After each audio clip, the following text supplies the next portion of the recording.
What's up, YouTube? Another early morning here. I'm Jonathan, and you have wound up in the trumpet dungeon. What up? Welcome to Donalds Trumpets Vintage Horns. Did he say Donalds Trumpets? I did, but don't worry. It's not nefarious, I promise. What happened is my dad, Donald, when he passed, God rest his soul, left me a lot of really cool vintage horns. So I decided to create this channel in his honor to catalog each one of these beautiful beasts before they're released back into the wild. And today, we are not looking at a vintage horn. So, some vintage, some not so vintage. And when I say not vintage, this is a 1990s Yamaha CORNET. So, I mean, it's still got some age to it. But typically vintage, I'm going to be referring to anything from the 70s and below. But I figured, hey, this one's getting ready to go out the door, so let's take a look. I'm going to give you my review of this Yamaha. As I'd mentioned in other videos, I am not a professional. I've been playing for about 6 months now out of necessity, just learning the instrument. And a miraculous thing happened. When my father passed, it was as if his passion for the horn was transferred to me. And that's not a joke. I've just been loving this journey. So Yamaha, pretty common brand. I would say it's probably the brand of choice for student band programs. And these things are scattered all throughout the world. I mean, you can find these online anytime. And they vary in price, but typically you can get even a trumpet for $400 or below, depending on the condition if it's used. The new horns are going to set you back, well over $1,000, probably closer to like the $1,200 to $1,500 range. And I know because my son had a Yamaha YCR2330 for his band program. And yeah, I was surprised how expensive they are. I came from the guitar world, and you can get student guitars for like $200. Trumpets, cornets, not so much. So go figure. Is what it is. As most people know now, Yamaha is making a lot of their horns in China. This one is a Japan model. See if we can see that there, made in Japan. And my thought on that, my son's was from China, and valve compression was excellent. It seemed like a good horn, got rid of it, but it seemed like a pretty good horn. So I don't know. I mean, just because the shop is located in China doesn't mean that the quality is going to be, subpar.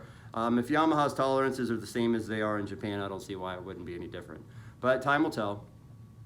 This cornet, though, a couple features that I noticed on this one is it's got seems like some heavier bracing around the outside, wrap or whatever, from the lead pipe going in to the third valve. So that kind of reminds me of the, going in line with student instruments like an Olds Ambassador. You'll notice those Olds Ambassadors have bracing on the, between the first, or in front of the first and third slides, valves. Sorry, it's early. So this kind of reminds me of that. It's got the, the nice little thumb hook if you wanted to kick out the first slide and obviously your third. These rings are fixed on here, so they're not adjustable. This has the shepherd's crook on this particular cornet. I've had some other Yamaha cornets that did not have the shepherd's crook, so hey, it's pretty nice. My impression when I first picked this up, obviously, I had mentioned before, but the valve compression is really good. And then here's the first, so let's try that. So valve compression is really good. I don't know if it's the mouthpiece or just the horn itself, but the air felt really fluffy as I was playing it. It's a joy to play. Valves on this, just like most of these horns, are in really good shape. So you can see, voila. So everything moves freely on the horn.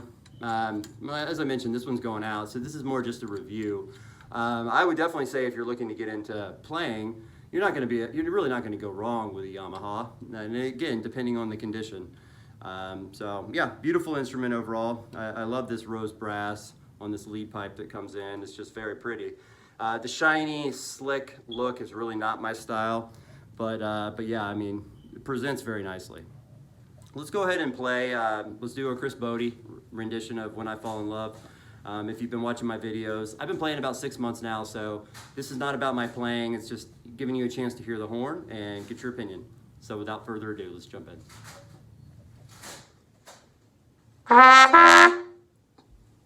Always takes one or two.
instrument. Plays wonderfully, handles slots nicely. The upper register, well, my upper register, didn't have any issues hitting those notes.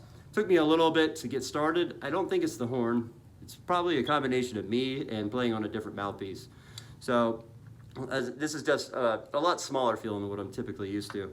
But would I get a Yamaha if I was starting out? Absolutely. Would I recommend them to other people? Yeah, definitely. Some of the earlier ones did have issues with red rod and the lead pipe, etc. But I think they've got their alloys down. Their process is pretty good over the last 40 years or so, or even longer than that, I guess. So beautiful horn. As I mentioned, this one's already gone, but if you see one, if it's in good condition, I would pick it up. You can't go wrong. So thanks again. If you made it this far too, by the way, you either like Jonathan or you like trumpets, and I'm thinking you probably like trumpets. So go ahead and click that subscribe button. Got a lot of content that's gonna be released.